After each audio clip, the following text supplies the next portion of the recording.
and welcome back to another glorious episode of Spirits, Angels, and I don't even know the name of our Spirit podcast. angels in my. And it guides, oh my. You I cut out like a am, whole section. that's right. I cut out a whole entire section. Anyways, I'm Nancy, and I'm here with the lovely and talented.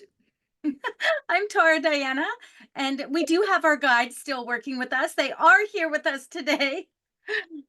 So welcome, friends. Welcome, welcome, welcome. We are excited to have you here. We're heading into the Christmas season. So why would we not start with some Christmassy kind of fun, well, I don't know how fun it is, but I think it's very interesting. Yeah, we've covered in past podcasts folklore and different things that fascinate us, and we like to go down these little rabbit holes together. And I brought up, I come from a German family, and one of the things my grandma always threatened me with was Krampus if I wasn't good. And so Tara and I were talking about, hey, why not do a whole podcast on Krampus and the legend and all that fun stuff? Okay, so the first thing I want to say is that I've been calling it wrong my whole life. I was calling him Krampus, like a crumpet. And I don't know why, but that's when you get something stuck in your head and it's not something that comes up constantly in your life, right? So wrong No. name consistently in my world. So, well, let's get to it. Who is this? People are probably going, who is Krampus? So, it was a figure from Central European folklore, particularly prominent in countries like Germany, hence my grandma, who passed away at the peaceful old age of 102, Austria, Hungary, Slovenia, etc. And he was often depicted as this terrifying creature that was like half goat, half demon, horns, dark hair, fangs. And he was known as a companion to Saint Nicholas and plays quite a significant role during Christmas. Rudolph the Red-Nosed Reindeer, Krampus. I mean, come on, Santa, take your choice here. We need to get a picture and put it into Instagram for that because that is terrifying just on its own. I know. And people wonder, well, what the heck? For me, it was very much a keep you in line, because you were either going to be good and you were going to get something from Saint Nick, or you were bad and you were going to get a whipping from Krampus. And Oh it was my God. What the hell's the matter with your family? Holy, I just got told they put some coal in my stocking. Like none of this whipping. What?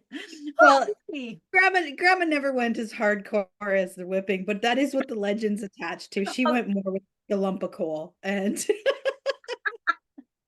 and Holy. it's very funny to me, Tara, because my family, as you know, I was raised Roman Catholic and I've taken a completely different path, but it has very, very deep Christian roots, but it's attached to pagan, right? You So mean we're, Krampus has deep Christian roots? yeah, yeah. Really? Well, some of the origins, yeah, like around the rituals celebrating winter solstice, the figure that he might have been as part of the Norse mythology and different gods like that. So it's very, very interesting. Whereas Christianity, they really incorporated him as a you don't misbehave legend. And you know how I feel about organized religion. It's always about control and power and making you feel like shit. And you guys can all come for me. It's okay because I cannot find, I know people find hope and faith, and I give them that. I don't judge them on that. I'm judging the religion itself. Yeah. So yeah, Yes. Krampus being Christian or Catholic or whatever makes sense to me, baby. Right, right, because it's that you know sinner dying going to hell kind of stuff. So the mythology was they have a Saint Nicholas day, and on December 6th, children awake, they're either going to find gifts or punishments. And so those who were good got gifts from Saint Nicholas, while those who were bad got visited by Krampus. If that's not the most terrifying thing ever to like December 6th? yeah, That's yeah. my And dad's birthday. oh, well, happy birthday, Dad. Hey. Okay, yeah, that is terrifying. And why are we celebrating December 6th? Just throwing that out there for you, Nan.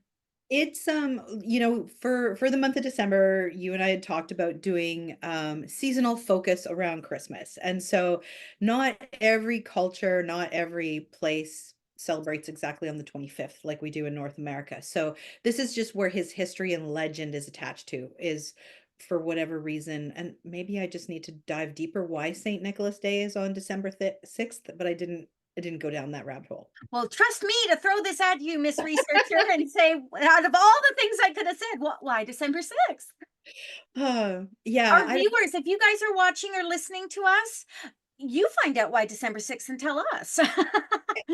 throw it in the comments because we'd love to know.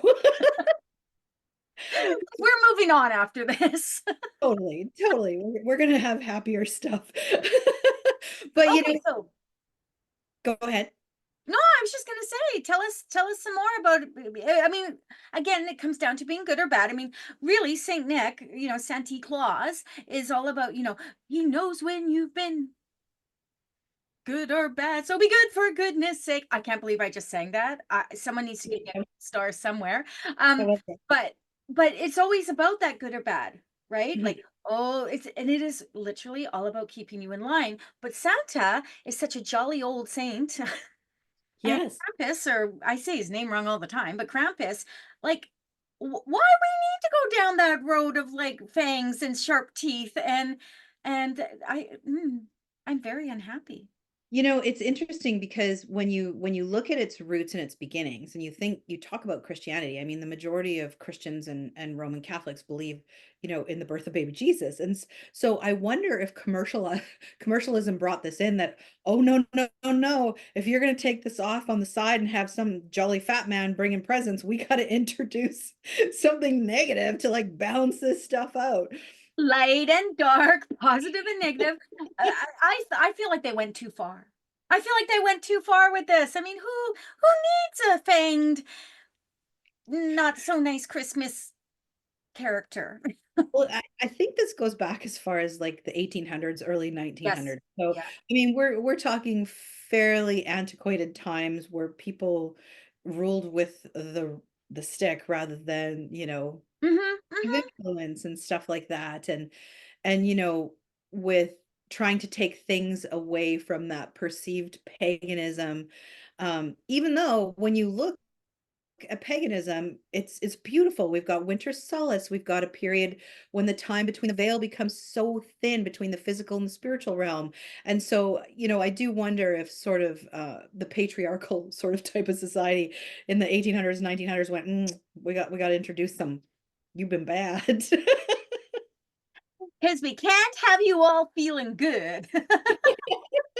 Because when you all feel good, you tend to do whatever you want, right? I mean, I get it. And so but that does make sense, Nan. Like if you talk about it from that perspective, of course it makes sense.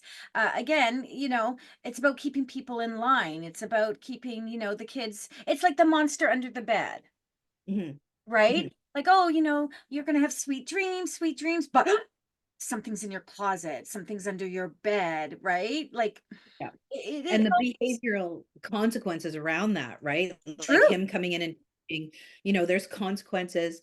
And even if you took it deeper on a spiritual level, is there karmic consequences? Is there moral accountability? Like all these things that, we could deep dive and overthink and overanalyze. But I like what you put best, because for me, it really is a symbolism of between the light and the dark, Mm, yep. right? And so, like, I think it offers people a time of year just to really reflect on the duality, even in our own spiritual balance. Like, when we were talking about this before we got on the podcast about we're human, right? We're soul having a human experience. So, does the Christmas season invite us in to think of that duality? Does it invite us in to go, you know what, maybe I will just focus on the light, and maybe I will just focus on, one of the things I love to do, Tara, is I'll go, I love my Starbucks, and I'll buy someone a coffee behind me, and then I'll just carry on with my day. Just going on a small bit of a different path with this. when you talk about, Christmas, and you talk about the light and the dark and the positive and the negative, Christmas itself has, obviously over the years become exceptionally um, commercialized. Okay. So now you've got the people, and as the years kind of go by, people's mindset changes, as it is with everything. I mean, look at the world right now. It is like fluffing all over the place. It's so divided. But Mhm. when you look at it and you're like, okay, so when I was growing up, right? When I was growing up, Christmas was literally family and gifts, and you wake up in the morning, and it wasn't about overabundance of gifts or anything, but it was about gifts. Kids looked forward to it. Stockings, everyone looked forward to Christmas dinner. All that was very positive. And then as I got older, and maybe as a child, you're in that state of bliss. You don't really pay attention to the more adulting of Christmas, though, or the holidays. But as you got older, you started to see that, oh, Christmas makes me feel bad. Oh, who's putting, I swear to the great goddess, if one person came at me for having my Christmas tree, I don't have one anymore because my house is so small, but having my Christmas decorations up before November 11th, and somehow I was not honoring the veterans. I just find that people make up stuff to kind of be right. So Yeah. what I'm trying to say here is that people started coming up with all these issues. Oh, it's too commercialized. Oh, Christmas music shouldn't play. I mean, granted, they get a little earlier and earlier. It's before Halloween now, but Yeah.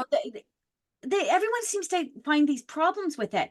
And instead, why don't they just go back to that, remembering that it's just a chance for people to get together for, and because I'm not coming from a religious point of view, it is not about the birth of Jesus for me, because I don't Right. even think that anyone can pinpoint that that's his actual birthday. But anyway, come at me, people, come at me. um it really is just about getting together, and you know me, you've known me for years now, that I love my Christmas party. I love the good things. Now I'm in a bit of a different headspace since Ryan passed, but I'm still trying to put that love out there. But I've really noticed that people have to make everything like, oh, Christmas, oh, I hate Christmas, oh, I hate this, instead of just being like, okay, it's not my jam. Mhm. Right. I mean, I don't love like Valentine's Day, but I don't go around, having an absolute conniption about Valentine's Day. My God, don't put out the hearts before freaking, January 1st. Oh my God, chocolate. Well, okay, I'll never deny myself chocolate, so they can put it out all year round. Hearts chocolate is fine with me. But do you see what I'm getting here at? 100%. Or getting 100%. Yeah, I completely hear what you're saying. I totally understand that. And there's the flip side of that too, where the holidays are difficult for people for other reasons. Like, for example, my husband lost his mom on December 22nd. So, sometimes that brings up those memories. And I think kind of if I'm picking up right, what we're both saying is it's really about what you make it. If Yes. you keep it positive, if you lean into this beautiful love and light, and if you don't believe in Christmas trees, just get together with the people you love and who celebrate you and lift you up, and you lift them up and Or enjoy time. don't. Or Like, if don't. you don't want to, don't do it. No one forces you. Free will choice, personal responsibility. Amen. Hallelujah. You are so right. Yeah. We get so caught up there's really like a twofold. One, you're either trying to please everyone else, so you're doing all this stuff, or you need to make sure everyone knows exactly how you feel about everything, because you need, in some way, to have the attention on you. Mhm. Right? I don't like Christmas. Bah humbug. That was a good choice of words for that. Bah humbug, right? I don't like Christmas. Okay, you don't like Christmas. Well, I don't Mhm. understand why you guys do all this stuff. Well, you don't have to then. Mhm. Because I don't understand why you don't. For me, it's like the festivities, like you said, going and having that good time, like being able to call you up and be like, okay, and here's another thing. I never expect anything from anyone at Christmas, except for my husband. Damn it, Michael, you buy me gifts. Because that's the only time of year you do it. Buy me gifts. But I don't expect anything from anyone, but I am a giver. You know my Mhm. love language. I will bend over backwards for people. And because I want them to be happy. And that's not, I've learned how to balance that and have boundaries with that. But at Christmas time, I love gift. I will have my Christmas party and have 26 games that everyone can play and win a prize. And then I give out all the gifts afterward. That's me. But I don't expect that from anyone. And if someone feels bad because I do that, that's a them thing. That's not a Tara thing. I don't dummy down because someone else doesn't feel it the same way. But what I will do is I will be able to acknowledge how they're feeling. Right. Doesn't mean I'm going to dummy down, baby. You still get a present from me, girlfriend. But I will acknowledge how they feel, and maybe I don't overdo it with them. Do you see what I'm saying? Yeah, and I think I see what you're saying, and I do feel that there's a place of mutual respect and boundaries as well on the flip side of that. Like I remember there was a time when, things weren't financially great in my world years ago. And I had a friend who used to go over the top and we'd end up with like $500 worth of presents from them. And it was staggering and it made me feel awful because I couldn't reciprocate. And so I would say, hey, how about we just agree to do one present each? Mm-hmm. Right? She was a lot like you, and her love language was giving. And I knew that she shopped the sales all year round. So it probably worked out maybe to, Yeah, half yeah, of I know what you're saying. but at the same time, I tried to be as respectful as I could, that knowing her love language was giving. But there's a certain amount where sometimes, and I'm glad that you said that, you could tone it down, right? And so that's what I kept trying to do is I kept saying, hey, let's just do one gift, because not everybody's in the same headspace. Not everybody's in the same financial situation. Um, so absolutely, can I say I love being on Tara's receiving end of her love language? Yes, I absolutely do. Um, I'm totally in a place where I can reciprocate and I feel excited because I love having people watch and open the gifts. And that's where I really had to wrap my head around this with my friend, because her joy came from watching me open the gift. So I had to change my headspace and go, okay, let's narrow this down so it's not this exorbitant amount of rapid fire gifts. Let's do something mutual, but then remember, you know what? This is actually not so much about me and the gift, but it's about her and the joy she's getting. Uh, So important that you just said that. Because even as I'm listening to what you're saying and feeling it all, I felt like that little tiny bit of defensiveness coming in is like, but I love to give. That is, but I also think that you have to be able to read the person too. And Mhm, be able to say, okay, you know what? I know. So I have a person in my life who at one point again was not in the same financial situation that I was, and it drove me batty that everything she loved she couldn't have. Couldn't have mhm, these shoes because of this and this. And so I would do things. I would go so far out of my way to make up reasons why I bought her this stuff. And but she was so happy in the end. Once she got over that little bit of feeling, embarrassed maybe. When she saw how much it meant to me to give to her, then she could enjoy it, mhm, right? Then she could be like, okay, this isn't about charity. This isn't about her needing something back from me because her love language is comfort and ease, mm. right? And I don't receive those things very well, to be honest with you. But she never I don't. I do not receive. Actually, and there was a conversation about this the other night about how I don't like to be touched. I don't love hugs. I am constantly violating that with you. But it's different, like what I mean is like you won't see me running up to you and be like, Nan. I might be like, Nan, but then he'll be like, Nan, right? Like I won't get into that space. Doesn't mean I can't accept a hug. Doesn't mean I don't appreciate a hug. And it certainly doesn't mean I don't need a hug. It just means that I am not the person that's going to be like running up to people, throwing my arms around you. Mhm, I'm just not that person, right? I'm not a gushy baby person. I'm a gushy puppy person, but I'm not a mhm, gushy baby. Do you see what I'm saying?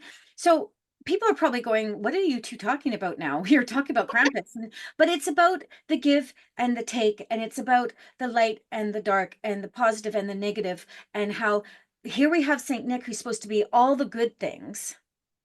And then we have this creature. I'm hyper focused on pointy teeth right now. What have you done to me? If I dream of this tonight, Nan, I will be coming to your door needing a hug. It's about balance, right? Like it's very much about that balance. And I'll try to paint a better picture for you after, and we'll get you thinking about bunnies and unicorns. But it's, I think just returning to Krampus a little bit, if we were looking to do a deep dive and people are like, I need more meaning, I need something spiritual about this, I would say if you're hyper focused on this, look at maybe some shadow self work, look at transcending fear, look at different things like that where you can go, you know what? Because a lot of where we were going was a lot of the young psychology stuff about balance and good and bad and people's personalities and different things like that. So do some self-reflection, right? Like what is, and I hate the term shadow work, but again, we're back with the light and the dark, right? So what is going to embody the light in your world? What is it that facing that darker side and going, well, why isn't I don't like to receive gifts? Why is it that I don't want people around at Christmas? And then flip it on the other side and look at the positive of that, right? Like I did with my friend. Look at the joy that she had, right? I love going to Tara's Christmas parties for her friends because I literally should wear Depends because I laugh so hard. I have so much fun. My stomach hurts the next day. And it's just such a joyous time of like-minded people getting together. Mhm. It's not, and yeah, you get to go away with a tchotchke or a candle or something cool, right? And that just is even more fun. But it's looking, with everything there's balance. With everything there is that just a little bit of self-focus, I think. I want to leave a little bit of something for people to think about with this one because as you're talking and I'm hearing everything, I keep getting this like and let's just maybe open this up for a discussion in the comments. Yeah. Why is it always necessary though to make something like a Krampus? To have something like a Krampus? Why is that the go-to in terms of dark or negative or whatever? Why do we need something that scary, spooky, vile? Why do we have to go from this extreme to this extreme? I really feel personally, in my humble spiritual opinion, it is about power. It is about Yeah. power, being in control. And I'm going to leave it on from my end on that note. Krampus, take that, you bugger. Well, I feel there's a lot of commercialism around it. There's been horror movies, because we need to keep the Saw entertainment. that horror movie.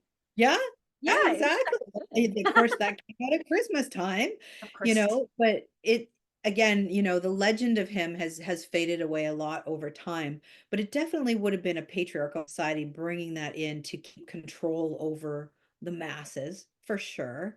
It's parents who didn't want to deal with their children and threatening them so they'd fall Yeah. into alignment.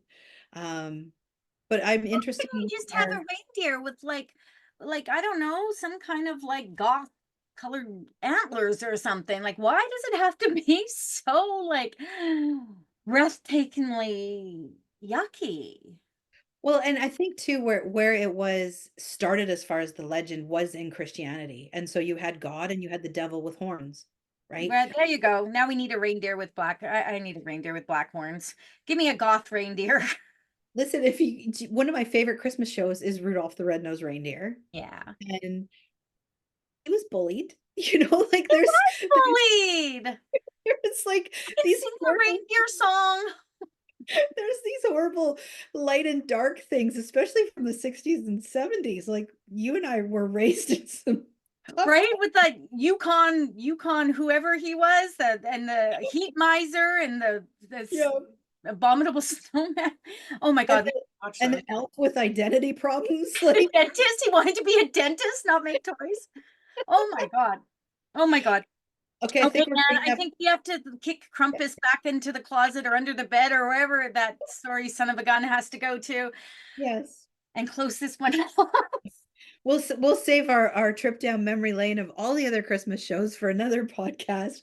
But right now, that's it for this episode, everyone. Thanks for listening and diving in to this with us. And don't forget to join us next time for more fun stories around this holiday season. Make sure you're following us, guys, on Instagram, Spirit Angels Guides. It is full of little extras on there. We're going to find a picture of Krampus, whatever the hell his name is, and we're going to put it on there. Maybe we'll find a little story to go with it about him, something. But Nan and I put comments in there. We have little extra things. Also, share us, like us on all the platforms, baby. If you're watching us on YouTube, give us both a like on both our pages. If you're following us on Instagram, like that, and then go and like our private Instagrams, or not private, our business Instagrams. But share us. We are fun. Sharing is caring. We We are fun. Give us 5 stars, write us a review, and come back and see us next time. We love you all. Thanks for tuning in and being a part of our journey. Until next time, stay connected, inspired, and keep shining your lights. Not your Krampus. Bye. What? Bye. Huh? I said not. I said not your Krampuses. Not your Krampuses. I have to go sage now. I have to go sage. Shine your lights, people. Goodbye.